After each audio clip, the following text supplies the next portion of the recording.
Cette vidéo vous est présentée par la boutique lilojeu.ca, un service personnalisé par une équipe de passionnés d'ici.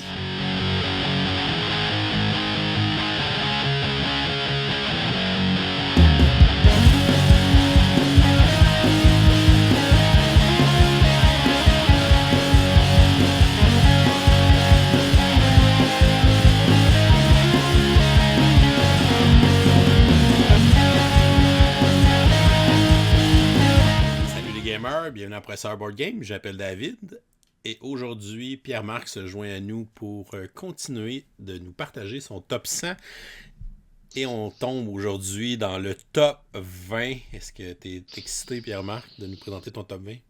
Vraiment, vraiment. J'ai vraiment aimé ça, faire ça avec toi, David. Puis je suis content de tomber dans le gros vif du sujet, là.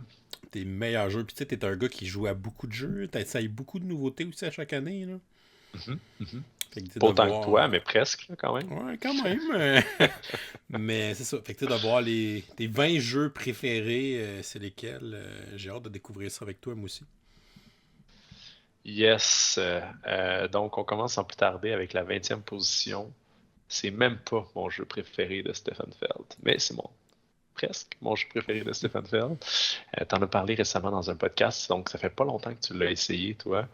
C'est un jeu de 2013. C'est une difficulté de 2.75 sur 5. Il s'agit de Bruges. Eh oui, j'ai joué pour la première fois il y a genre 2-3 semaines. Qui vient d'avoir une réédition du nom de Hambourg, que je trouve exécrable. Pas que celle-là était particulièrement belle, mais au moins j'aime le look vintage de celle-là. Ouais, rendu là, tu sais. L'autre, Rendu c'est là, comme c'est un look vintage. moderne, plus Mal ou fait. moins. Ouais, c'est ça. Trop coloré. Bref, je ne vais pas trop parler de ça, surtout de cette campagne Kickstarter-là. Je pourrais en parler longtemps. Mais ce jeu-là de 2013, qui avait été édité par Philosophia au Québec, est un jeu de sélection, de cartes multi-usage, en fait. Je Ouais, devrais commencer vraiment. comme ça. C'est vraiment au cœur du jeu. On a 5 couleurs de cartes: bleu, mauve, brune, bleu et rouge. Puis, au début de chaque tour, on a 2 piles. Puis, tu choisis dans une de ces 2 piles-là lequel des cartes tu vas prendre. Puis, il faut que tu en prennes un certain nombre. À mon souvenir, c'est 5. Ouais, puis tu Mais vois au verso la couleur des cartes. Fait que c'est la seule Exactement. information que tu sais. D'ailleurs, c'est quelque chose qui ont changé dans la nouvelle édition puis que tu peux implémenter dans cette nouvelle-là, là, mais je reviendrai. Euh, c'est un jeu où tu vas pouvoir utiliser ces cartes-là comme des logements pour des personnages. Tu vas pouvoir les utiliser comme des personnages. Puis ça, c'est la partie la plus intéressante du jeu parce que chaque carte est un personnage qui fait une habileté différente. Il appartient à une guilde qui peut te permettre de te spécialiser dans une certaine guilde pour faire un certain nombre de pointages si tu trouves la carte qui est relative à ça, ou en tout cas, il y a certaines actions qui fit avec cette guilde-là. Tu peux utiliser la carte pour faire de l'argent. Puis ce qui est vraiment intéressant, c'est qu'au début de chaque manche, on brasse toutes les dés de chacune des couleurs. Puis, si, mettons, le dé mauve, ce tour-ci, il vaut 5, il te donne 5 piastres si tu défausses une carte mauve. Ouais. Fait que t'as toujours des tellement bonnes décisions sur quoi faire avec tes cartes. Tu peux aussi défausser une tuile de malheur ou je sais pas quoi, là, de désastre, on va dire ça comme ça. Là. De maladie. Infestation de rats, de maladie, je sais pas quoi. Tu peux en défausser une pour défausser une de cette couleur-là parce que c'est quelque chose que tu veux pas obtenir une troisième fois parce que si tu en as 3 fois, tu vas perdre tu vas gagner des malus. Puis tout ça, ça a l'air assez typique comme jeu. Il y a plein de jeux qui utilisent ce genre de mécanique-là. Mais là où le scoring, selon moi, est assez unique, vraiment, vraiment intéressant, c'est que dès que tu es le plus avancé dans une des catégories de scoring, tu obtiens un bonus de 4 points, puis tu peux plus te le faire enlever, même si tu n'es plus premier après. Ouais. Mais tu peux empêcher les autres d'aller chercher Mais tu leur. peux empêcher les autres en restant premier parce que si c'est égalité, personne le gagne à nouveau. Fait que tout le monde peut le gagner si, en m'emmener à la fin d'une manche, il s'est ramassé être le premier le plus avancé dans cette catégorie-là. Fait que les catégories sont le plus de canal, le plus de personnages, Puis là, faut pas oublier que les personnages, il faut qu'ils soient dans des maisons. Ouais, fait que faut que Comme, j'ai des cartes c'est comme une pas maison, facile. vraiment. Puis, puis Faut les qu'ils meilleurs déposent des personnages coûtent ouvriers. 9. Oui. Puis les meilleurs personnages coûtent 9. Fait que oui, tu peux te remplir de maisons de personnages qui coûtent pas grand-chose, mais alors là, tes actions sont moins fortes aussi, tu sais. Euh, Tu peux aussi être le premier qui est dans la piste. Euh, Puis ça, pour aller dans la piste, il faut qu'il y ait des 1 puis des 2 qui sortent. Fait que des fois, tu peux vouloir dire, hey, prochain tour, je vais avoir des 1 puis des 2. En tout cas, ça fait un certain temps, là, mais Je pense que oui. Puis faut que ouais, tu c'est payes de ça, c'est les 1 l'argent, puis les là. 2. Il faut que tu payes 1 ou 2 piastres. Ou en tout cas, c'est peut-être que tu peux à 3 ou 4, je me souviens plus exactement, mais bref, c'est intéressant quand c'est 1 ou 2 piastres. Euh, Puis à un moment donné, là, ce dé-là, il sort pas. Fait que c'est pas bon ce tour-ci de monter dans cette track-là. Fait que là, Mhm. t'as toutes sortes de décisions tranchantes dans ce jeu-là. C'est juste incroyable. Puis tout ça à travers un jeu de cartes où chaque carte a un potentiel de tellement de choses différentes que tu peux faire avec. Mais tout ça dans un gameplay assez simple. Là, je viens de vous expliquer la plupart des règles. Ouais, tu sais, chaque carte a 5-6 options. Mais chaque option est comme simple, là. Simple, simple, simple. Ouais, ah oui, j'ai pas tout dit. Tu peux savoir des personnages qui te permettent d'activer, des meeples qui te permettent d'activer tes personnages, puis tu peux aussi construire des Construire tes canaux. maisons. Ouais, puis construire les maisons, ça, je pense que je l'avais dit. Puis les canaux, si tu te rends au bout, t'as des statuts bonus, etc. Fait que c'est vraiment comme un jeu, mais c'est pas vraiment un jeu de salade de points parce que faut que tu travailles pour tes points dans le jeu, là, quand C'est même. plus un jeu, c'est un jeu de combo de cartes, là. Ouais, combo de cartes avec un scoring très très bien maîtrisé. Pour avoir essayé de designer des jeux dans ma vie, là, je peux vous dire que le scoring, ça peut paraître banal quand tu fais ton scoring, mais c'est l'affaire la plus importante dans ton jeu parce que c'est ça qui drive les actions des joueurs. Ouais. Puis dans ce jeu-là, ce qui drive les actions des joueurs est tellement bien pensé, là. Puis c'est assez unique. Puis c'est ça qui fait la beauté de ce jeu-là. C'est ça qui fait que c'est un jeu génial, absolument un chef-d'œuvre. C'est vraiment un beau design pour vrai. Qui n'a pas été reproduit. J'ai pas l'impression. C'est un jeu unique en son genre, un petit peu en même temps. Pour quelque chose qui est assez medium weight, puis que tu te dis ça a un look medium, ça joue avec des cartes, mais le feeling, je ne l'ai pas retrouvé ailleurs, ce feeling-là. Puis c'est pour ça que c'est un jeu de 2013 puis qui est dans mon, il est dans mon top 20. Top 20. C'est un excellent choix. J'ai beaucoup aimé mon expérience de Bruges. Une belle petite découverte pour moi cette année, même si c'est un jeu qui a 10 ans. Absolument, 10 ans, ouais. C'est un jeu que je possède pas, mais il y a un dans mon groupe de jeux qui l'a. Puis cette personne-là vient vraiment pas souvent. Puis à tous les fois qu'il dit qu'elle vient, j'ai dit veux-tu amener Bruges. Bruges? On va-tu jouer à Bruges, s'il vous plaît? Euh, C'est un jeu qui se vend sur le marché secondaire, genre à 80$. Parce qu'il est rare. Il est très très rare. Ah, c'est triste. Ouais. Mais là, avec Hambourg, il va devenir plus accessible là, à acheter. Ouais. Mais Honnêtement, je veux rien savoir de cette édition-là, mais en tout cas, ouais. c'est triste, mais c'est ça. Fait que c'était ma position 20. Ouais, génial. J'adore ce jeu-là. Position 19, c'est le plus gros jeu de mon top 20. Ouais, 4.39 de difficulté. Et Mais boy. sur BGG, je trouve qu'il est un peu surévalué, en fait. Je trouve pas qu'il est si compliqué que ça. C'est un jeu dans la même mécanique que Terra Mystica et Clans of Caledonia. Et honnêtement, j'ai pas mis Terra Mystica parce que pour moi, c'est un petit peu le même jeu. Celui-là, c'est juste une version meilleure et c'est Gaia Project. Alors, Gaia Project, c'est un jeu de 2017 des auteurs Jens Drogemüller et LJ Ostertag, les auteurs de Terra Mystica. C'est un jeu de développement dans l'espace. Honnêtement, c'est pas que j'aime mieux la thématique de celui-là, là. C'est que ils ont ajouté, ils ont remplacé la traque des dieux dans Terra Mystica et ils l'ont remplacé par des tracks de technologie. Puis Ouais. c'est génial. C'est génial. Donc, c'est un jeu complètement asymétrique, aussi comme Terra Mystica. On a genre 16 factions, je pense. Fait qu'il y a beaucoup de choix d'asymétrie. C'est un jeu où tu vas venir te déployer sur le plateau pour développer, pour gagner des incomes sur ton plateau, comme je l'ai déjà expliqué avec Clans of Caledonia, comme il y a dans Barrage, comme il y a dans plein de jeux de ce style-là. Et on va avoir une liste d'actions qu'on peut faire à son tour. Puis ça va toujours demander des ressources, ces actions-là. Fait qu'à un moment donné, tu vas plus être capable d'en faire aucune, tu vas passer. Après que tout le monde est passé, on va faire un scoring de fin de manche, on va gagner du income, puis on va recommencer une prochaine manche. Le but, c'est de faire le plus de points possible. C'est un jeu qui a aucune chance. 0, 0, 0. Rien n'est laissé au hasard. Tu maîtrises 100% qu'est-ce que tu fais et c'est difficile. Ouais, parce que tu peux pas tout faire. Tu peux pas tout faire, puis il faut que tu penses économiquement, développer ton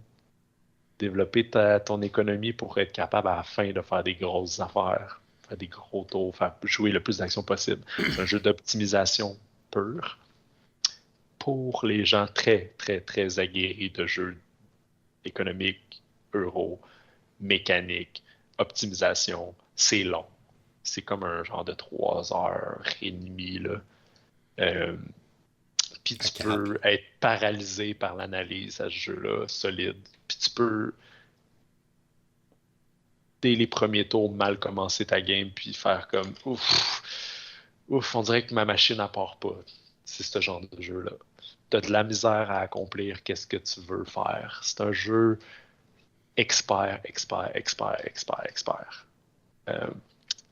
Je le trouve, pour moi, plus intuitif qu'un Lacerda, mais comme être bon à ce jeu-là, c'est ça qui est dur, en fait. C'est vraiment ça qui est dur. Les règles, c'est pas particulièrement facile à prendre en main non plus. Là. Le timing des objectifs est pas facile non plus à chaque manche. Non, faut que tu peux tout à fait en give up.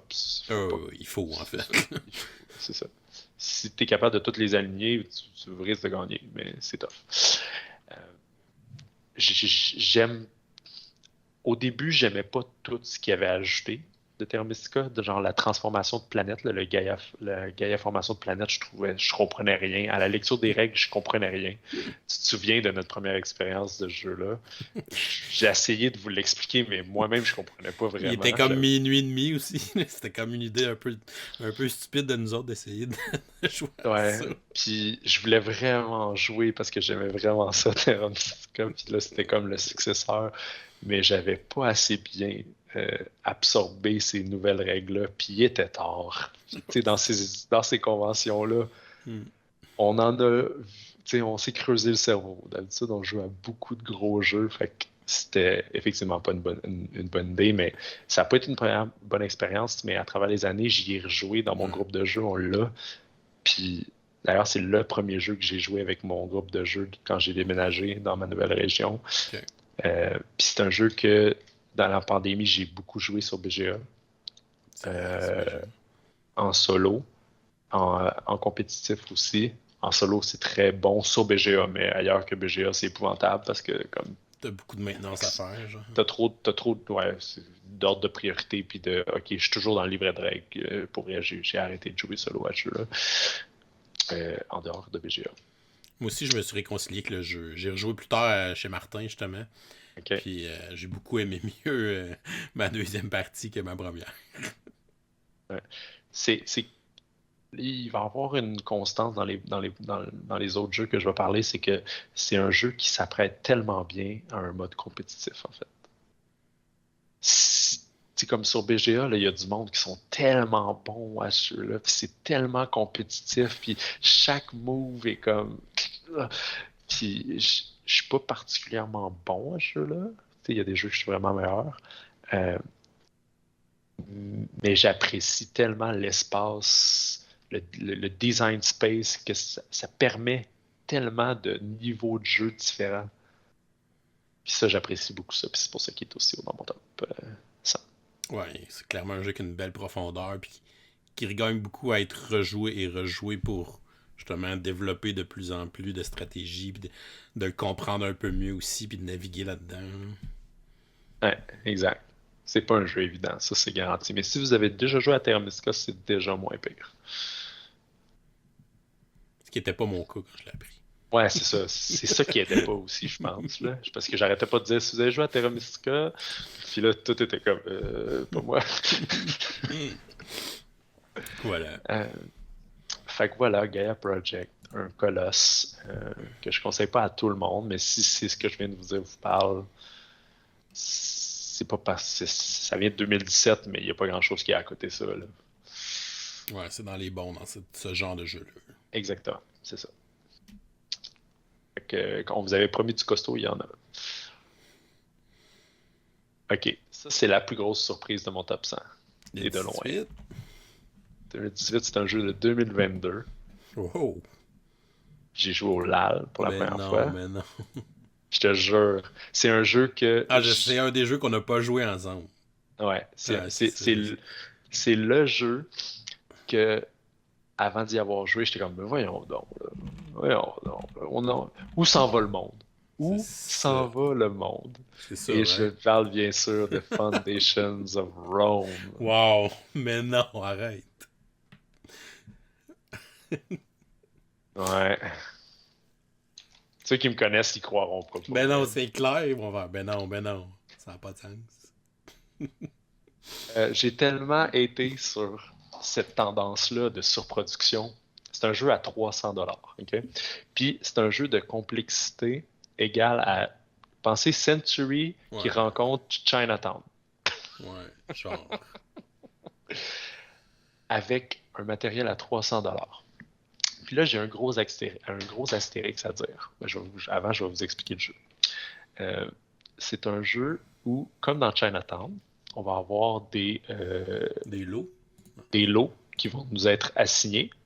Au début, aléatoirement, mais après ça, il va falloir les acheter dans une rivière de cartes à la Century. C'est pour ça que je parle de ça, mais je parle aussi de Century parce que c'est le même auteur, Emerson Matsuuchi. Donc, ça, c'est une grosse différence par rapport à Chinatown, c'est que dans Chinatown, tu les reçois aléatoirement, puis après ça, tu les échanges. Dans ce jeu-là, c'est toi qui décides lesquels tu vas aller chercher, mais s'il vient de sortir, il va falloir que tu payes cher pour l'avoir. Sinon, tu vas devoir attendre qu'il devienne moins cher, mais c'est plus risqué, est-ce qu'il y a un va le prendre, etc. Parce qu'à ton tour, tu n'as vraiment pas beaucoup d'options. Soit tu achètes un lot qui est dans la rivière, à un coût qui est de plus en plus cher, évidemment, plus il vient de sortir récemment. Soit tu poses un building sur des lots que tu possèdes, puis là, tu as des buildings de 1 par 1, de 2 par 1, de 3 par 1, de L, toutes sortes de formes de polyomino, de 2 par 2. Puis là, il faut que tu possèdes chacun des terrains, là, comme dans Chinatown, finalement, pour pouvoir mettre ton terrain. Puis là, ce building-là, il peut te donner de la population qui est des points, il peut te donner du income si c'est des bâtiments du Sénat, puis il peut aussi faire des petits combos tu vas faire tant de points pour chaque type de building adjacent qui fait de la population ou qui fait du income, etc. Fait que tu as beaucoup d'interactions sur l'emplacement où tu le mets a beaucoup d'influence sur ce que les bâtiments adjacents sont, soit des autres joueurs, soit des tiens. Okay? Ça marche avec un ou l'autre. Ou tu prends de l'argent. Je ne sais plus exactement c'est combien, là, mais en tout cas... c'est 2 plus ton income, ou je ne sais plus trop. Ouais, exactement. C'est juste ça. Juste ça. Tu as un scoring à la fin de chaque manche, puis tu as un scoring à la fin de la game. C'est ça. Puis là, la manche est déclenchée quand un certain nombre de cartes passent dans la rivière. Là. Quand on a tout acheté, en fait. Ouais, c'est ça. Il y a 3 manches, de cette façon-là, 3 aires. Puis l'astérix que je veux y mettre, c'est que moi, j'ai joué avec un des modules qui s'appelle Traders. Je sais pas s'il y a un autre nom, mais en tout cas, bref, Traders. Puis ce que ça permet de faire, c'est que ça rend le jeu Chinatown, finalement. Tu peux échanger des lots. Tu peux tout échanger. Tu peux même voler des lots. Voler un lot. Sauf que le lot que tu voles, il faut que tu donnes 4 points à ton adversaire. Puis après ça, cette personne-là peut 2 ou 4, en tout cas, je ne sais plus trop. Puis c'est un jeton, fait que tu peux juste voler une fois. Sauf si, après ça, cette personne-là, elle a ce jeton-là, fait qu'elle peut voler elle aussi. Fait que si tu t'es fait voler 2 fois, tu peux voler 2 fois. Ah ouais, plus la celle que tu as déjà, fait que tu peux voler 3 fois. Fait que, honnêtement, sans ça, je pense pas que ce jeu-là est dans mon top 100. Ouais, parce qu'il va manquer d'interaction. Ouais, il va manquer cette tension-là, ce côté cutthroat, ce côté comme... Mais en même temps, vu que c'est un module, si tu joues avec des gens que c'est moins leur truc, que tu veux plus leur montrer un petit jeu, le fun, ben t'as cette option-là aussi. Fait que je le trouve très versatile en fait sur le public avec lequel tu vas y jouer. Il joue jusqu'à 5. Fait que ça, c'est très cool. Puis c'est très rapide C'est le comme genre jeu à non, 5. 45 Ça, minutes. ça- mettons, avec les échanges, ça ajoute un peu de temps, là, évidemment. Puis, honnêtement, on a joué au LAL, là, puis les moments, là, les moments d'échange qu'on a vécu, là, c'était incroyable. C'était incroyable. Genre, moi, je jouais avec un couple, plus deux autres personnes. Puis on est le couple, là, il était sur le bord de Wow! plus, de plus coucher à la même place ce Oh soir-là, là. shit, ok. La chicane va pogner. La chicane pognait, mais tu sais, dans un environnement ludique, là, on s'entend, là, Ouais. il niaisait un peu, là. Hmm. J'exagère. Mais ça, j'ai tellement vécu comme une expérience sensationnelle. Puis j'ai joué avec un gars que j'avais rencontré déjà au Delirium Ludique, Francis Gadouri. Salut si tu nous écoutes. Puis je le voyais dans sa face à quel point il avait du plaisir lui aussi. Tout le monde, là, on était genre, wow. Puis à la fin de la partie, là, les trois premiers joueurs ont fini avec 3 points d'écart, genre, ou quatre, Wow. là. Dont Wow. une égalité entre ces deux joueurs-là. C'était genre à la fin, j'y croyais plus. Là. J'y croyais, j'étais comme, ça se peut pas. En Après tous les coups plus, de cochon que vous êtes faits. après tous les coups de cochon, puis là, chaque négociation, le genre, essayer de tirer ton épingle du jeu, a valu la peine. Parce que, crime, tu lèves là la victoire, puis là, les petits points qu'on est allé grappiller en Hum, essayant hum, d'aller hum. faire tel puis tel move. Fait que ce jeu-là, il défie toutes mes attentes. Puis je suis quelqu'un comme ça, là. Je suis quelqu'un qui, des fois, a des gros statements, mais je suis prêt à dire il y a des exceptions à mes grosses opinions, là. Tu sais, comme, ça, c'est une exception. Je veux dire, c'est un excellent jeu. Qu'est-ce que je voulais que je dise? Oui, il est surproduit, mais oui, ça participe au plaisir du jeu, là. Le plaisir tactile, il est là, là. Tu sais, je veux dire, en plus, la version de la fille qui nous l'a montré, elle les avait peintes, les Ah mon buildings. dieu, Fait ouais. que c'était un plaisir à manipuler puis à regarder. Tout le monde a passé devant le jeu Ben pour oui, regarder. ça a de la gueule sur une table, ce jeu-là. C'est le jeu avec le plus de gueule, puis pourtant c'est simple. Fait que bien temps, comme faites une partie après, go. T'as pas besoin d'être un gamer averti ou quoi que ce soit. Là, joue à ce jeu-là, c'est le fun. Oui, c'est super accessible. Faut pas te fier à l'énormité de la boîte. Non. Fait que j'ai fait le move, Fait que si je tu l'ai l'as commandé. commandé, hein. J'ai late pledge. Ah Puis oui, là, parce qu'ils ont fait la il va campagne pour arriver cet été, l'extension. là. Ouais. J'ai pas pris la nouvelle extension parce que je pense pas que j'ai besoin d'avoir 4 extensions pour ce jeu-là. Je pense pas non plus. Je pense juste la petite affaire de Traders. Puis pour vrai, si vous l'avez pas, là, l'extension Traders, là, je veux dire, prenez-vous 2 jetons, un 2 puis un 4, puis faites-le maison. Là. Je veux dire, c'est niaiseux les composantes que tu as besoin pour ça. Là. Rendu là, ouais. Je joue au jeu de base, puis je l'ai bien aimé, moi, quand même, le jeu de base, sans pouvoir se voler des terrains, là. Ouais, j'ai même pas encore essayé. Tu sais. Ce jeu-là est 18e, puis j'y ai joué une fois. Là. Ouais, c'était une expérience incroyable. C'est ça. Mais c'est le seul jeu dans mon top 20 que j'ai joué juste une fois. Ouais. Là. Ouais. Les autres, je les ai joués beaucoup. Là. C'est quand même la preuve que des fois l'expérience est quasiment plus importante que le jeu. En tout cas, Mhm. Absolument. le jeu physique, oui, il est bon, il est le fun, mais il y a tellement de facteurs environnementaux quand tu joues une game que souvent c'est quasiment plus important que le jeu qu'on joue. Mais Absolument. Puis le 17e incarne beaucoup ça. oh, oh, transition habile. Le 17e, c'est. J'y ai joué qu'avec une seule personne. Ok. Plusieurs fois. Qu'une seule personne. Tout le temps la même. Tout le temps la même personne. Ok. Puis c'est toujours une expérience géniale. euh, d'une passion qu'on partage, toi et moi. Et c'est bien sûr Star Wars Rebellion Oh! de Corey Koniska. T'as juste joué à Alors, ça avec moi? j'ai juste joué avec toi. On a joué au moins, quoi, au moins 3 fois ensemble. Ouais. Ouais. Ah ouais. Star Wars, the board game. Star Wars in a box. Star Wars in a box. Les vieux Star Wars, Xenobox. Vieux Star Wars. Ben, quoique, là, avec l'extension que je t'ai offert, Il y a Rogue One. il y a Rogue One. Fait que... Mais Rogue One, pour nous, ben, les deux, on adore Rogue One. Fait que c'est un jeu, quelqu'un incarne l'Alliance, quelqu'un incarne les rebelles. C'est un jeu de chat et la souris. Les rebelles se cachent, l'Alliance sont vraiment plus... pas l'Alliance, l'Empire est vraiment plus forte, est en surnombre. Ah oui, c'est grave. Puis s'étend partout, puis il va tout détruire sur son passage, puis l'Alliance fait juste... Les rebelles, ils font juste grappiller des affaires, essayer de faire des petites affaires par-ci par-là, survivre, faire des petits attentats. Des hit and run. Acheter du temps. Oh oui, c'est ça. C'est épique. C'est long.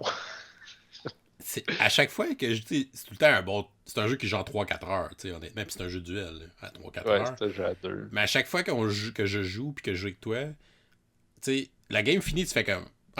on dirait que ça fait 1 heure qu'on joue, mais ça fait comme 3h30. Mais ça paraît pas long, tu sais. C'est pour ça qu'à toutes les fois qu'on se prévoit une game, on se prévoit d'autres games dans la journée. Parce qu'on pense que ça sera pas long. On pense que ça sera pas long parce qu'on se dit tout le temps, c'est pas long de jouer à Rebellion. Puis finalement, on est... Ben, crime, ça a pris la moitié de la journée.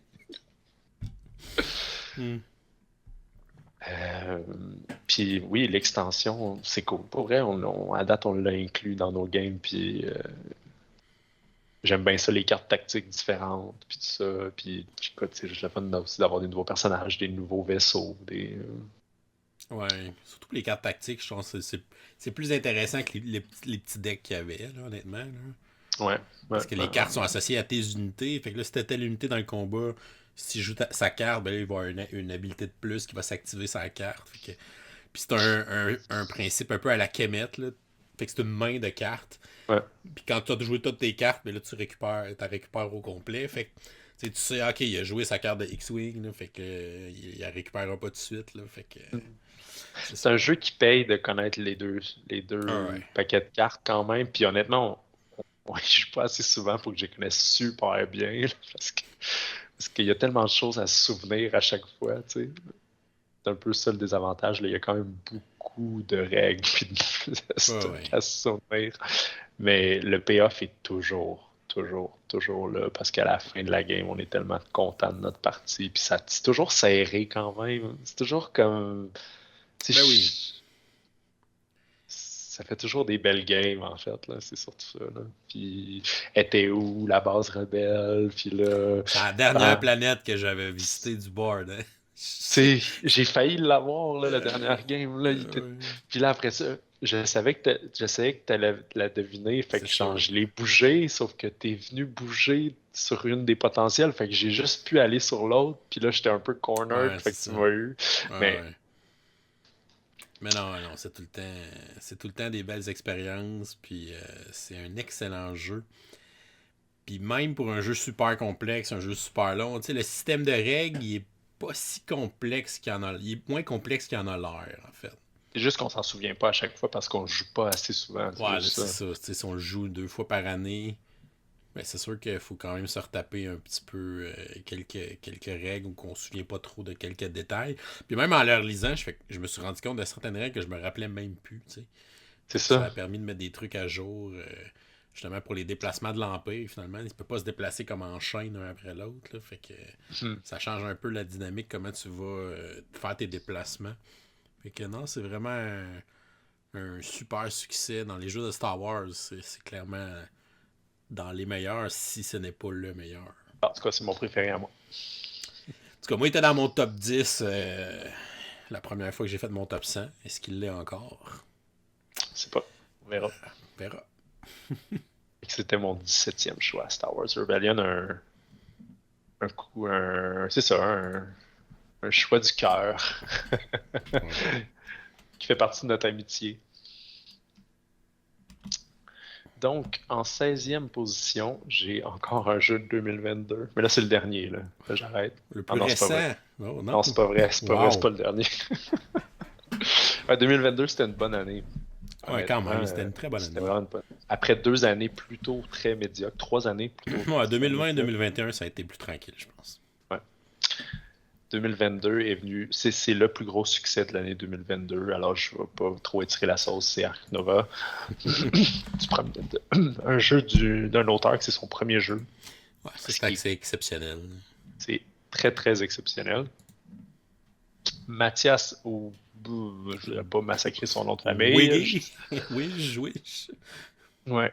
Donc, pour ceux qui ne connaissent pas, c'est un jeu où on va venir construire un zoo. Ouais, ça a comme pas vraiment rapport. Un zoo sur notre plateau personnel, où on va venir placer des animaux.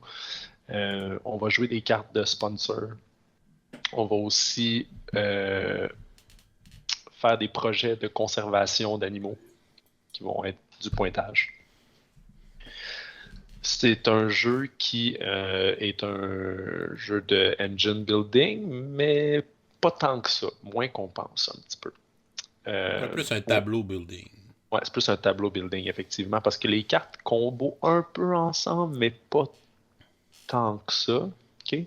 Les interactions entre les cartes sont moins importantes qu'on peut le penser à première vue, je crois.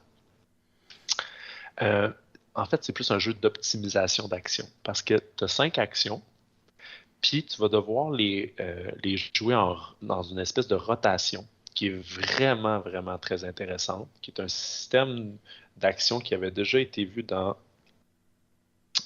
Civilization A New Dawn, puis qui a été repris dans ce jeu-là, même si c'est pas le même auteur. Là. Puis on fait une action, puis si elle va être à la position 1, 2, 3, 4, 5 de notre plateau. Puis plus elle est haute dans notre plateau, plus elle va être forte. Fait qu'on va faire une plus forte action. Mais après qu'on va l'avoir fait, on va la relayer à la position numéro 1, puis on va tout décaler vers la droite, vers la position plus haute. Fait que tu peux pas vraiment enchaîner la même action plusieurs fois parce que tu vas toujours la faire de manière moins optimale. Fait que tu essaies d'enchaîner tes actions pour en faire le plus souvent possible des fortes pour fitter dans ton jeu, puis t'adapter aussi aux cartes qui sortent, puis aux cartes que tu piges, puis aux opportunités. C'est un jeu où tu dois construire des enclos dans ton petit zoo, puis tu dois venir placer des animaux dans ce zoo-là. Fait que tu as plusieurs étapes pour arriver à ton scoring. Il faut que tu construises des enclos. Pour avoir des enclos, il faut de l'argent. Okay? Les animaux, il faut que tu les piges. Fait qu'il y a une action pour aller piger. Puis les animaux, il faut que tu les poses. Il y a une action pour aller poser. Les 2 autres actions, c'est des actions pour jouer des cartes sponsors qui vont être un peu plus un côté engine building que les animaux en soi. Puis une action d'association qui va permettre d'aller chercher des partenariats pour que tes cartes te coûtent moins cher, des universités pour débloquer certaines habiletés, ou carrément participer à des projets de conservation qui vont être du bon scoring. Plusieurs l'ont comparé à Terraforming Mars parce qu'au niveau mécanique, il y a plusieurs choses qui vont se ressembler, mais au niveau du feeling de jeu, c'est quand même très différent. Ouais, à part de faire un tableau de cartes devant toi. Oui, c'est ça. Puis la durée du jeu, un peu le niveau de difficulté, ça se ressemble. C'est à peu près dans le même niveau de jeu. Là.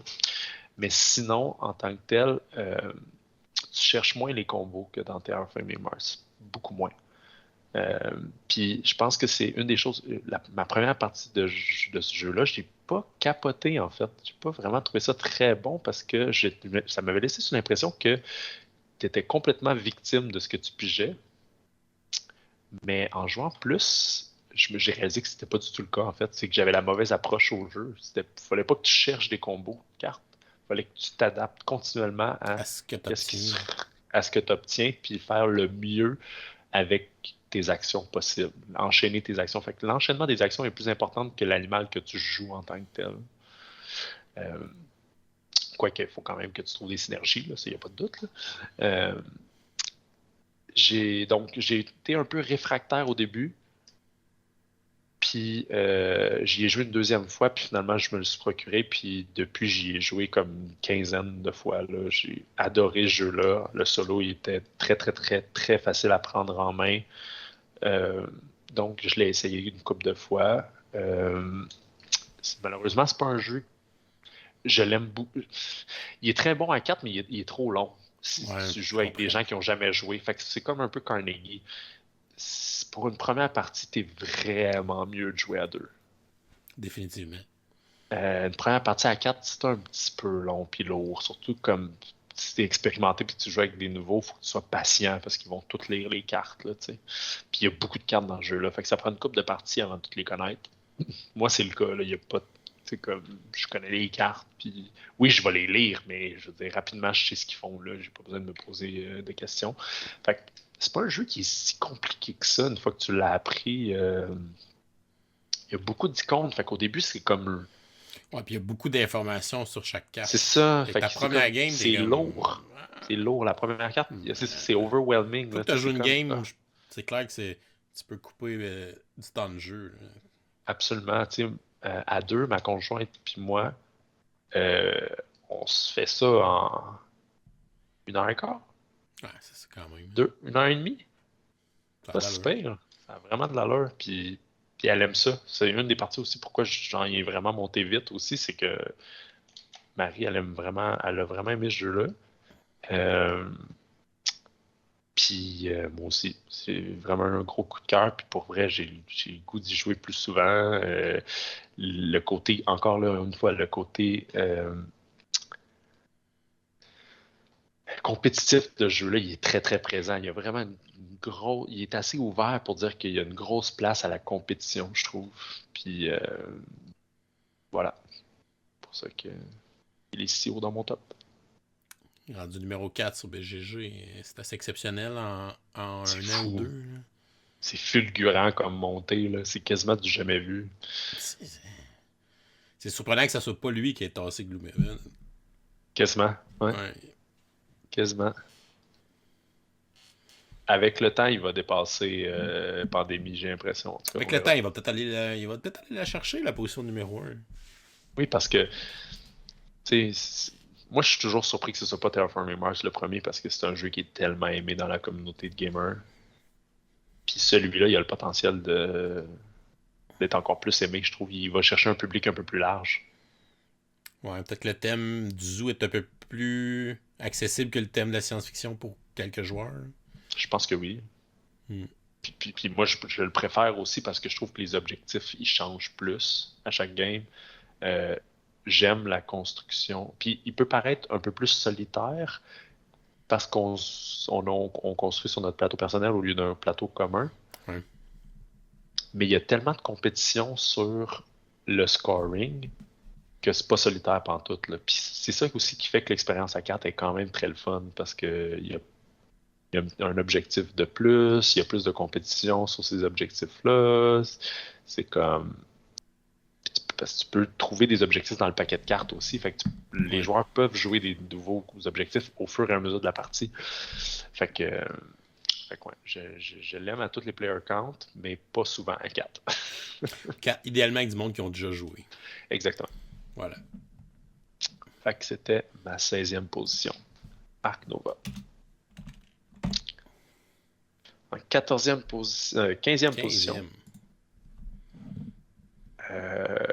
c'est un auteur qui se retrouve une seule fois dans mon top 100, même si c'est probablement un des auteurs qui se retrouve dans tous les top 100 de quasiment tout le monde. Ouais. Euh, Moi, j'ai choisi mon préféré de lui, puis en fait, il y en a un que j'aime beaucoup, puis les autres, je les aime corrects ou je les aime pas du tout. Mais lui, je capote sur ce jeu-là, et soit c'est celui que t'aimes le moins, c'est ça qui est très drôle. Il s'agit d'un jeu de Eric Lang, de Simon, et il s'agit de Rising Sun. Bouh! Ceux qui le connaissent puis qui ont écouté le top 100 vont pas du tout être surpris, en fait, là, je veux dire. Ouais. Tu veux On déjà. s'entend que la résolution du combat, c'est de l'enchère. Ouais, c'est ça. Ouais, c'est ça. C'est de la merde.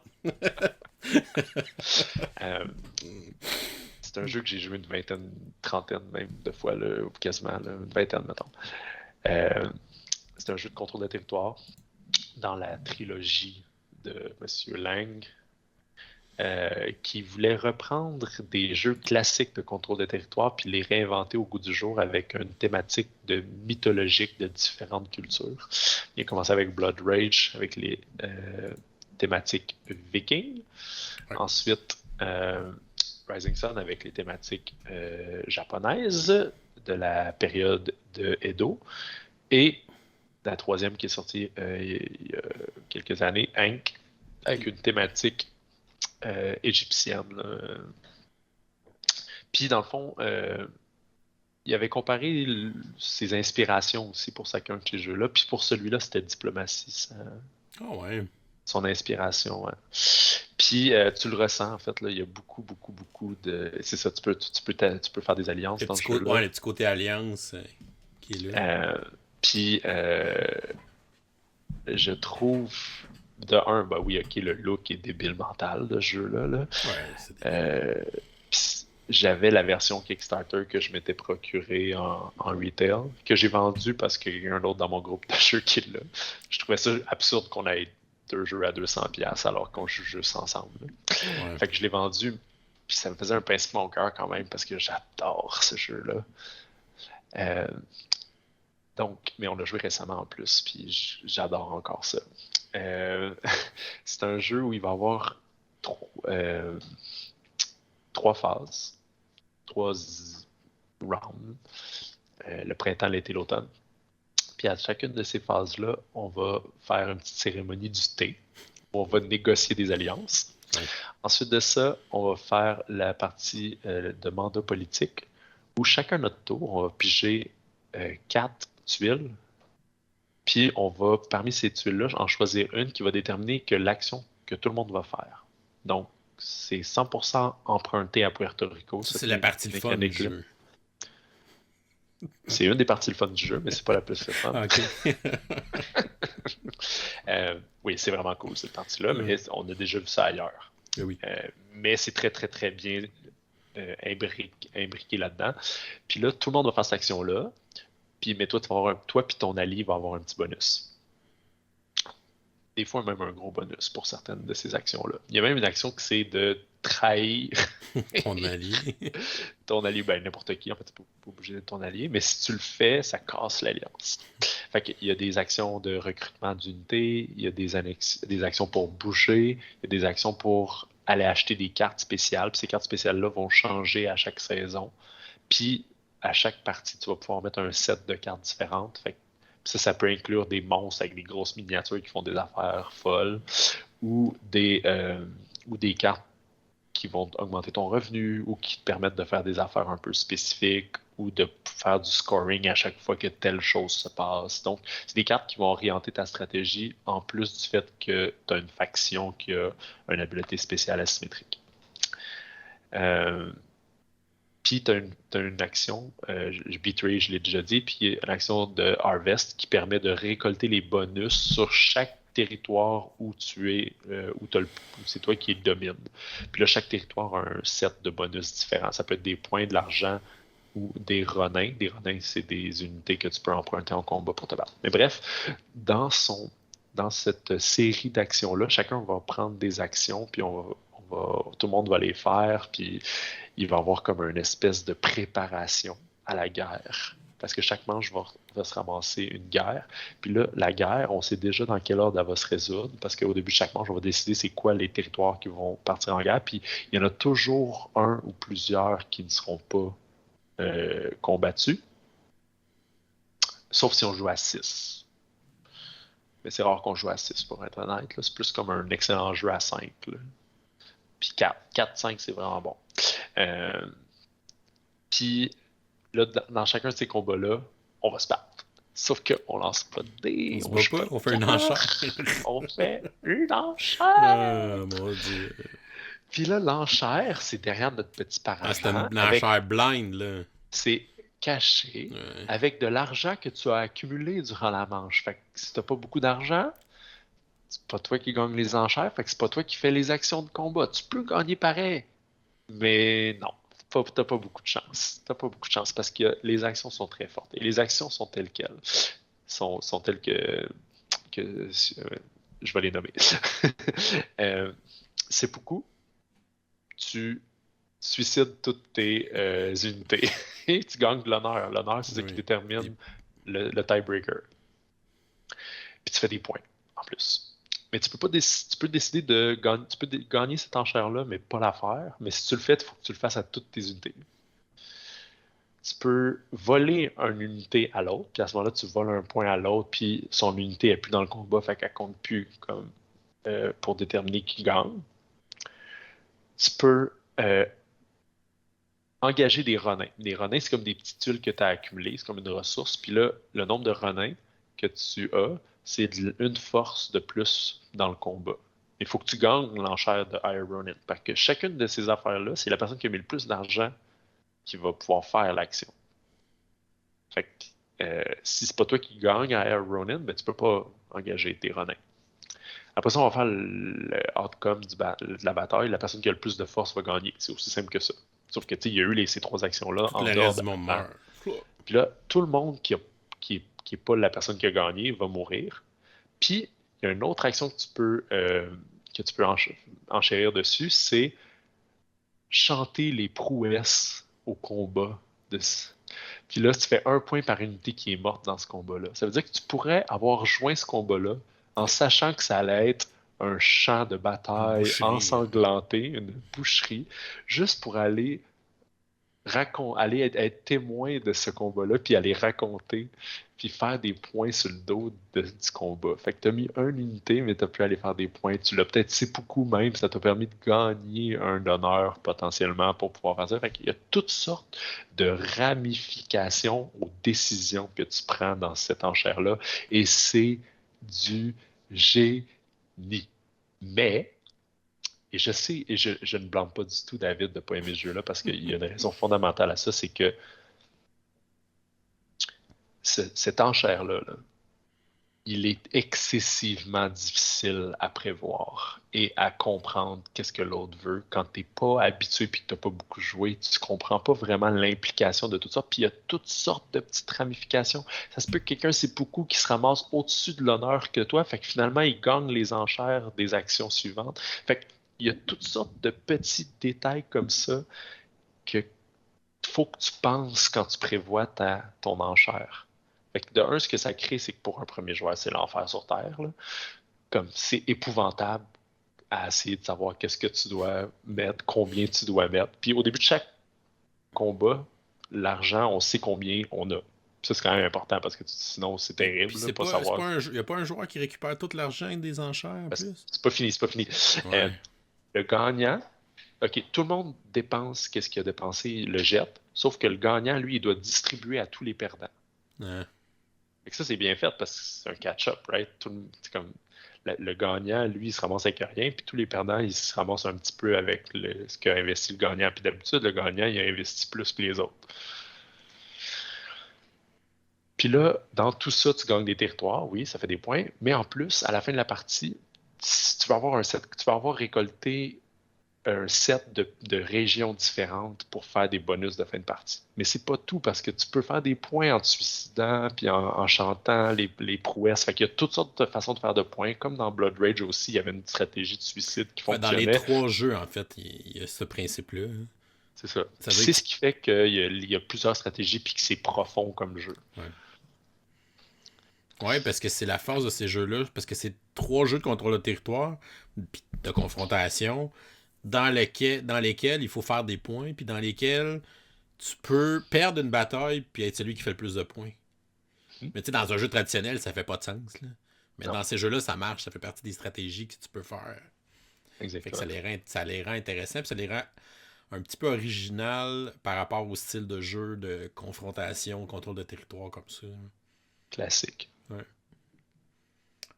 ça reste Blood Rage, mon préféré dans les 3.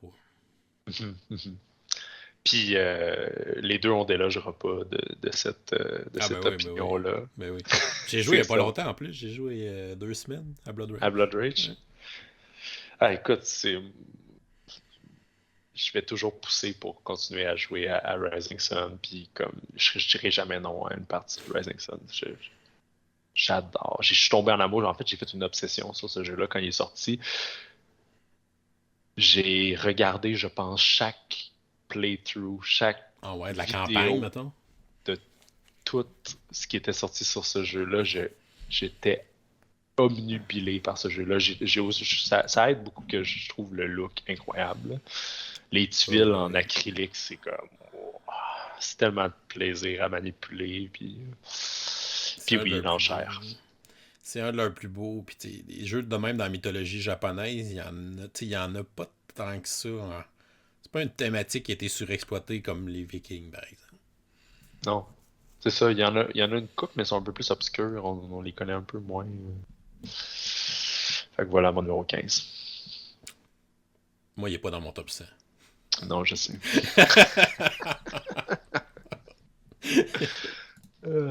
C'est pas mon dernier jeu de conflit. Oh, Il y en a un que je préfère encore à Rising Sun et c'est le prochain. Ah, ok. C'est un jeu de 2010. Oh.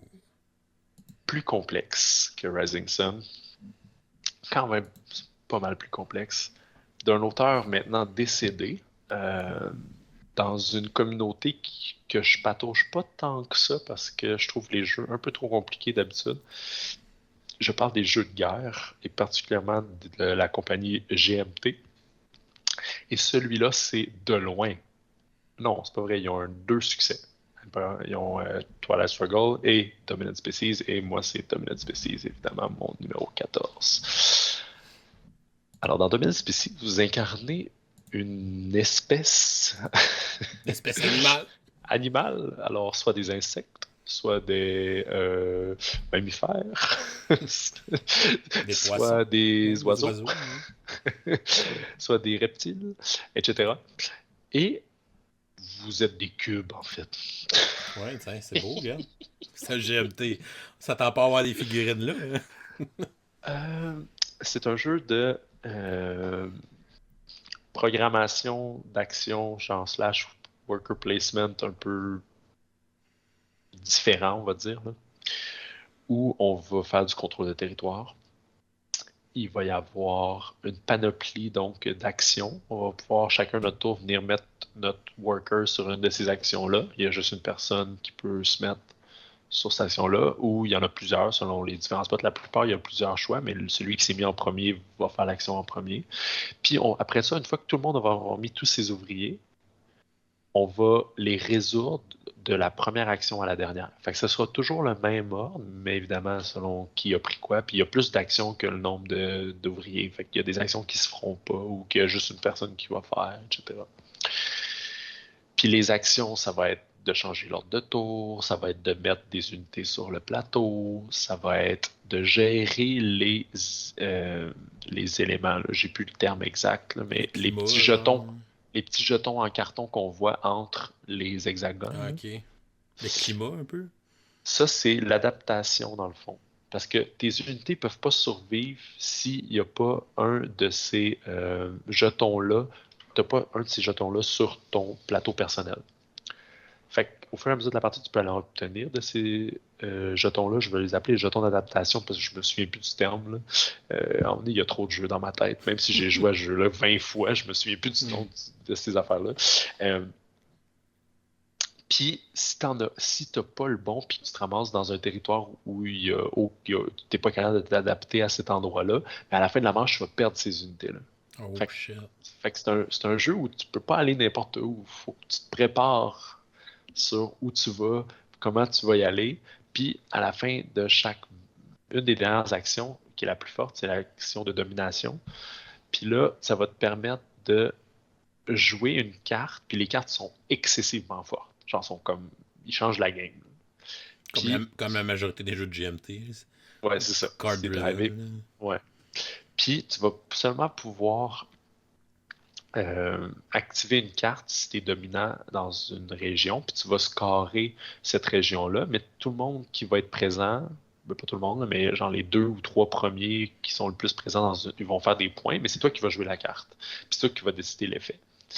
Puis ces effets-là, il y en a toutes sortes, là, puis genre, c'est ça qui drive un petit peu la game, là.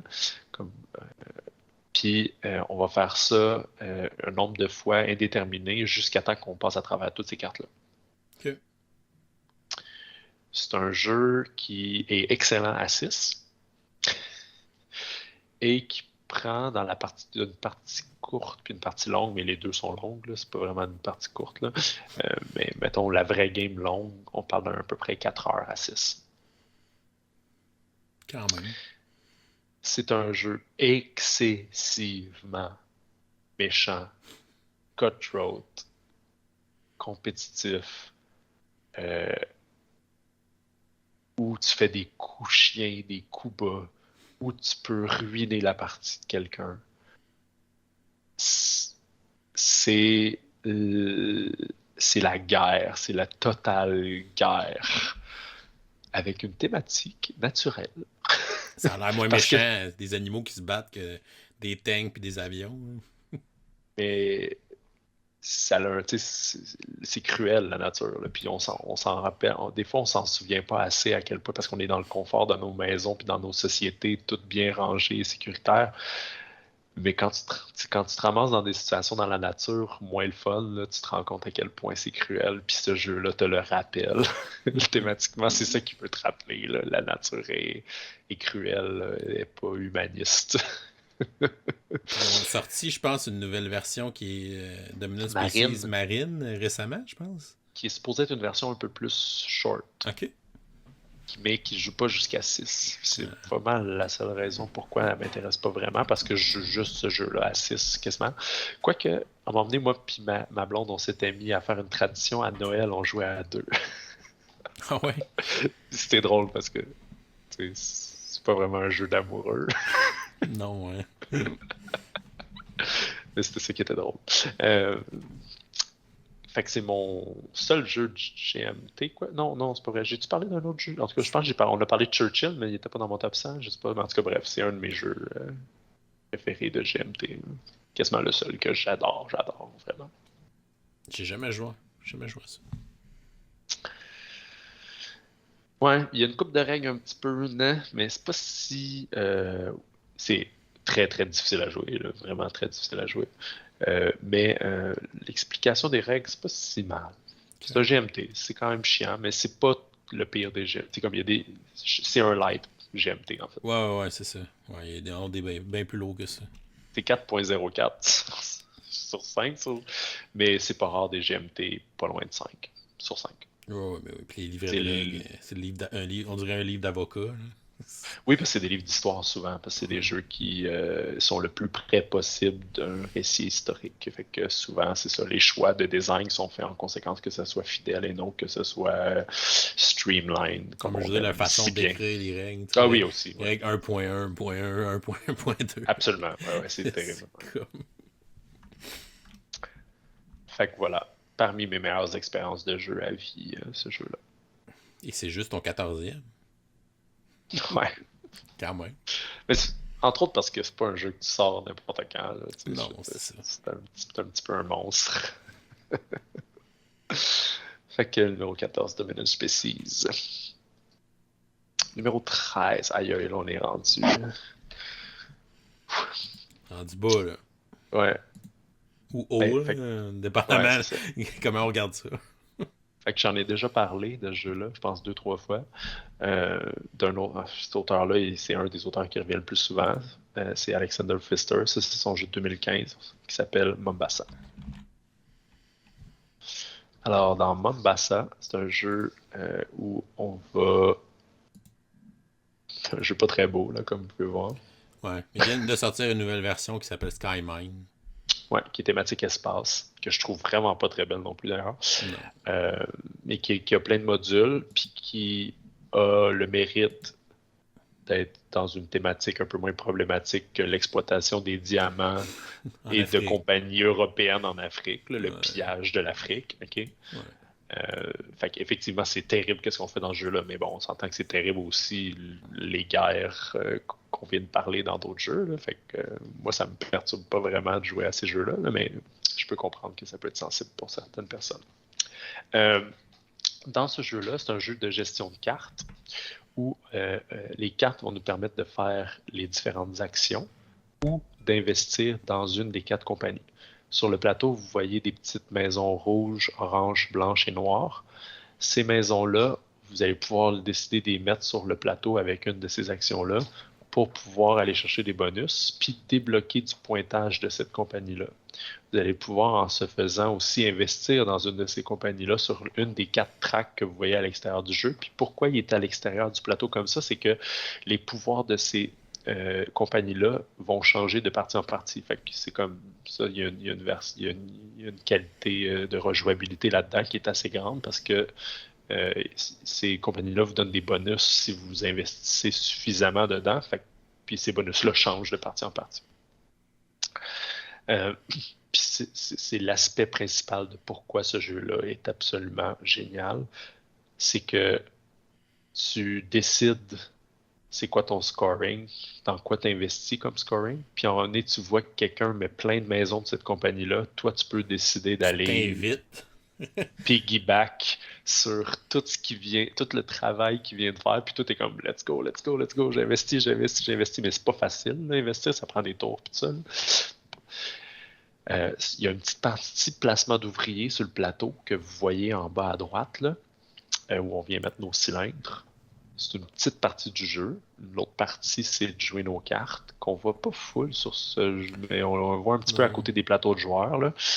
Puis en plus, tu as une partie un peu plus euro-typique, qui est de venir faire de la collection un petit peu de livres.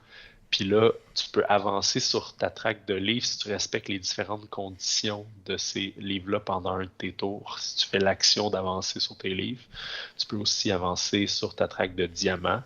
Ça, c'est comme des points, ça aussi. Fait que la gestion de main, elle est géniale parce que tu mets ça dans des différentes colonnes devant toi. Puis, à un moment donné, tu vas venir ramasser tu ramasses à la fin toute une colonne. Fait que tu peux te timer pour récupérer une de tes cartes. À un moment donné, il y a des cartes qui se ramassent pognées dans tes colonnes. Fait qu'il faut que tu times un petit peu tes actions de cette façon-là, un peu à la Black Heart Hong Kong que j'ai déjà parlé dans une autre vidéo. Mais celui-là le fait avec un espèce de contrôle de territoire, mais pas de ta faction à toi, d'une faction qui est complètement éphémère, tu sais, dans le fond, c'est du stock market. C'est du stock market, là, tu sais. Fait que un jeu euro de stock market avec du stock market dedans, j'ai tellement trouvé ça excellent, puis à chaque fois que j'y joue, je suis abasourdi par la qualité de ce jeu-là. Ouais, puis c'est aussi un jeu qui est à son meilleur, je pense, au maximum de joueurs. Ah ouais, c'est pas un bon jeu à 2 ou à 3. C'est un jeu à 4 seulement. Oui. Oui. Fait que ça, c'est là où je m'en allais, là. C'est son plus gros défaut. C'est que c'est un jeu à 4. Voilà. Mais c'est un des meilleurs euros à 4. Ils ont fait un mode solo, je pense, pour Skymine. Ouais, je crois. Je comprends pas comment ça... Ben, oui, ça peut être intéressant parce que dans Mombasa, ils ont réussi à le faire. Fait que pourquoi pas dans lui? Dans Mombasa, dans Maracaibo, pardon. Ouais. Puis il y a des modules, il y a une deuxième map dans Skymines. Fait que, honnêtement, celui-là, il est plus disponible. Fait que, je veux dire, si c'est ça qui vous intéresse, allez-y. Là, Skymines, c'est sûr que c'est excellent. Là. C'est juste que je trouve qu'ils ont pris un truc très générique, tu sais, comme l'exploration de l'espace, mais rien de réel, tu sais, c'est comme, en tout cas, je sais pas trop, Ouais. Ça me parle pas. C'est drabe, de l'espace drabe. Tu sais, celui-là, il me parle pas vraiment non plus, là, on s'entend, mais je trouve que tant qu'à faire à changer, il aurait pu faire de quoi de le fun, tu sais, mais non. Fait que, 13e position, Mombasa. Yes. OK. 12e. Là, je reviens dans les bonnes grâces de notre professeur. Là. Oh. Je pense que ma première partie, c'était avec toi. OK. Dans une convention. Ouh. Une partie qui avait été très serrée. Depuis, j'ai joué beaucoup. J'ai joué toutes les factions disponibles. Il s'agit de Root. Wow. Ça, c'est un GMT caché en passant. Fait que c'est un jeu de Cold Whirly. Je peux pas croire que c'est le seul jeu de Cold Whirly que j'ai mis dans mon top 100, mais bon, it is what it is. C'est son meilleur, à mon goût, à moi. Euh, donc, pour ceux qui ne connaissent pas, c'est un jeu de contrôle de territoire encore. Hein. Je vous l'ai dit, il y en avoir beaucoup dans les derniers parce que quand c'est bien fait, c'est les meilleures expériences de jeu. Puis celui-là, c'est du génie de design, complètement asymétrique. Euh, on contrôle une faction qui fonctionne complètement pas de la même façon que les autres. Ce qui rend l'explication très ardue, mais heureusement, vous avez des gens comme David qui ont fait des excellentes vidéos. Ouais, ça n'a pas été évident, mais oui, je suis quand même pas mal fier. C'est pas C'est facile de trouver une belle image d'une game de Root, ça a l'air. c'est un succès ce jeu-là parce que c'est ça. Comme je vous disais, c'est un GMT qui a atteint le grand marché. Ce qui est débile en fait. C'est pas un GMT, là, c'est pas un GMT qui l'a fait, mais c'est un jeu de guerre à la GMT. Asymétrique, c'est comme le nouveau Coin Series, qui était une série de GMT qui reprenait un peu ça, là, là, je me souviens plus de l'acronyme que ça veut dire, là, Counter Intelligence, quelque chose. Ah ouais. Puis, mais sauf que lui, dans une thématique d'animaux de la forêt, encore une fois, la nature est cruelle et s'attaque. Ça, c'est dans un petit monde fantastique où c'est des animaux anthropomorphes, en fait. Là. Puis, vous pouvez avoir les chats qui sont les marquis, qui sont comme la. C'est quoi ça? Qui ont, mais oui, il y a plein de composants. C'est quoi? C'est des protos, genre? Euh, qui est comme Bon, une je faction vais mettre impériale. ça. Bon, je vais Ouais. mettre ça. Qui elle, fonctionne comme un espèce de jeu euro-économique où elle se fait un engine building.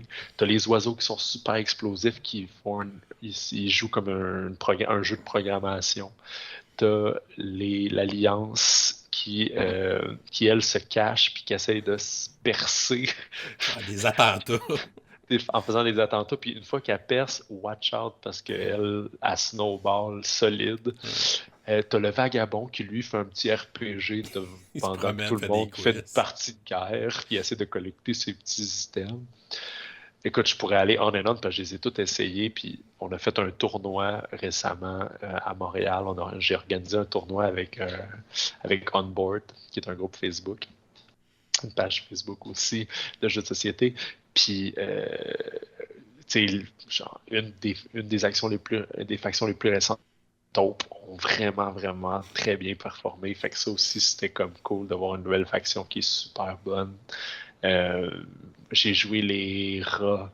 J'ai capoté sur les rats. Ah oui, c'est vrai, c'était avec toi en plus. Violent, ouais, tu nous as J'ai pogné un combo dans le nouveau deck de cartes. Ah oui, C'était comme wow! Chaque kill, ça donnait des points.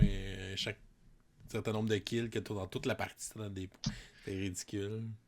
C'était la faction la plus belligérante, assurément, de toutes les factions disponibles. Celle-là des rats, là, les rouges, là, dans l'extension Marauder. Marauder, merci. Je pourrais continuer comme. Il y a tellement à dire ce jeu-là. Il y a tellement de factions qui ont été faites par des fans. Ce jeu-là a comme atteint un niveau. Pour un jeu complexe comme ça, là, c'est fou raide. C'est un phénomène, ce jeu-là. Ouais, c'est un design assez unique, je pense. Là. Ouais. C'est une twist sur un design pas si unique, mais est tellement bien réussi, puis c'est tellement bien fait, c'est tellement balancé quand même. Il y a des factions meilleures que d'autres, c'est sûr, là, mais toute faction peut gagner. Mais ouais, j'adore mes parties, j'adore chaque partie de Root. Puis, c'est du génie. C'est du génie. C'est un plaisir à jouer. J'adore la simplicité du look de ce jeu-là aussi. Ils sont pas allés vers de quoi de over the top, mais c'est super beau. Le visuel, l'artiste Kyle Ferrin est excellent. Les petits meeples de bois avec la sérigraphie dessus, c'est ce que je préfère comme composante, honnêtement. Puis c'est ce jeu-là qui m'a fait apprécier à quel point c'était suffisant pour Oui. se mettre dans une situation thématique. Ouais, puis ça leur donne vie, je trouve, cette petite sérigraphie-là sur les jetons. Ouais, leur forme agencée à la sérigraphie, là, ça leur donne un petit look cute, mais cute méchant, comme vous pouvez voir. Les chats chats, ils sont ont comme l'air comme mesquins. même que, d'ailleurs, on a commencé un petit RPG de Root. Ils ont fait le RPG, évidemment, comme comme toutes les parties de RPG de nos jours avec le fait qu'on est des adultes, on essaie de planifier 5 en même temps, c'est pas possible. C'est complexe, Fait trouver que là, des en ce moment, c'est heures. un peu sur la table, là, mais anyway, c'est un univers qui est très riche aussi au niveau thématique. Je serais pas surpris qu'ils finissent par sortir un autre jeu dans l'univers de Root. Ce serait quelque chose de le fun. Ouais, T'sais, tant ouais, qu'avoir fait cet univers-là, puis le RPG, c'est un peu comme des compagnies qui font des. Un peu comme Stone Meyer fait. Là, ils sortent un ouais. autre jeu dans l'univers de Scythe. Fait que là, eux autres pourraient sortir un autre jeu dans l'univers de Root. Ouais, comme Gloomhaven, l'excellent Founders of Gloomhaven. Ben oui. Il était où dans ton top 7 déjà? Euh, Fait que Root en 12e position. Ouais, c'est un excellent choix. Mais ça se peut que c'était le dernier jeu de guerre. Et donc le Oh, meilleur. le meilleur, wow. Donc, en 11e position pour finir cette position 11 à 20. Longtemps, je me suis demandé c'est quel jeu d'Alexander Pfister que je préférais. Oh, c'est celui avec des chapeaux. C'est celui avec les petits chapeaux. Et il s'agit de Great Western Trail. Un jeu de 2016. Complexité Ouais, attends, 3.7. je vais mettre la nouvelle édition quand même. Ah oui, elle était tellement belle cette pochette. Je suis pas un sauvage. J'avais déjà fait un montage pour la fête d'un de mes amis. J'avais mis sa face Sur sur l'ancienne boîte. elle est tellement laide. C'était un des fantômes. Oh wow. Bref, ok, fait Great Western Trail, un autre jeu assez robuste d'Alexander Pfister, où on va venir bouger à travers une espèce de parcours qui va être comme ils l'ont appelé une rondelle pour quelques personnes, mais bon, peu importe comment on le nomme là.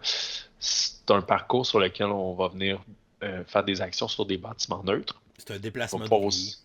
ouais. On va pouvoir construire nous-mêmes de ces bâtiments-là pour faire des actions que nous seuls pourrons faire. Le but, ultimement, ça va être de livrer des vaches à Kansas City. Donc, tu vas avoir une gestion de main à faire, quasiment comme un deck building, mais c'est vraiment un des aspects du jeu. C'est pas très majeur. C'est pas un deck building, là. C'est un aspect du jeu que tu peux faire ta stratégie autour. Puis, tu vas aller livrer dans une des villes selon où ton train est rendu. Tu vas aller pouvoir livrer dans différentes villes. Puis, si ton train n'est pas assez rendu loin, tu vas pouvoir payer de l'argent pour aller livrer plus loin si tu veux. Puis ça, c'est une façon de faire de l'argent, livrer. Puis c'est aussi une façon de scorer parce que ces disques-là, de un, vont débloquer des habiletés sur ton plateau, mais en plus vont te permettre de faire des points. Puis après ça, tu vas recommencer au début, puis boum, boum, boum, boum, boum, tu vas faire des tours de même.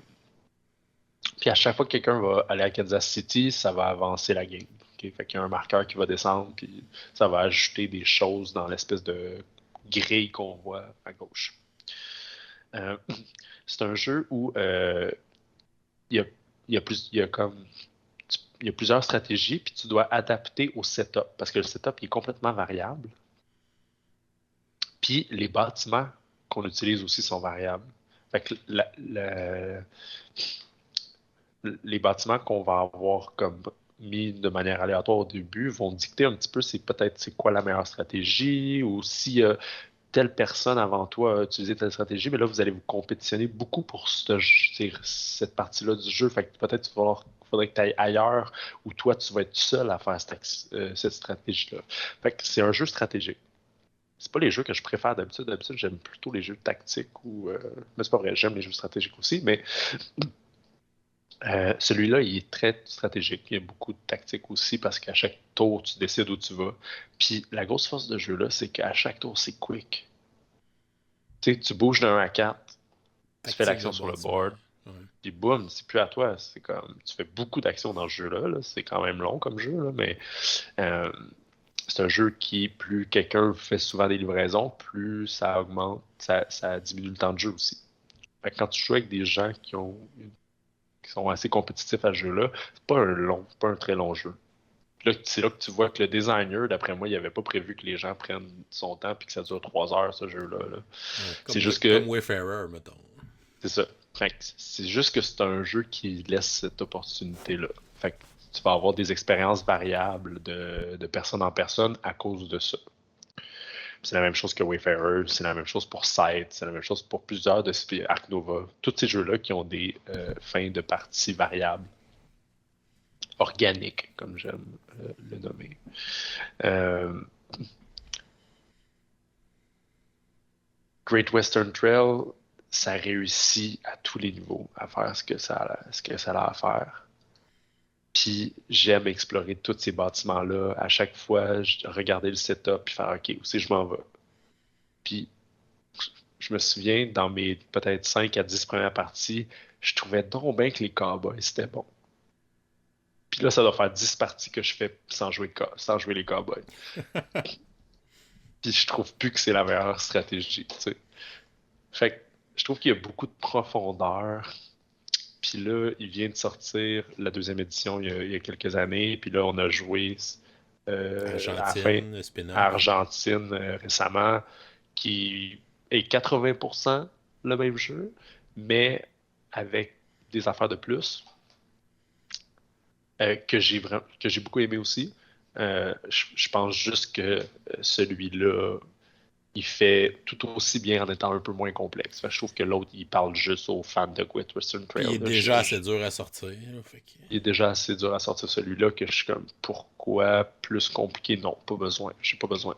Si j'avais un groupe peut-être qui était comme vraiment investi dans Great Western Trail, là, ça pourrait valoir la peine, mais c'est pas beaucoup de monde, ça, je trouve.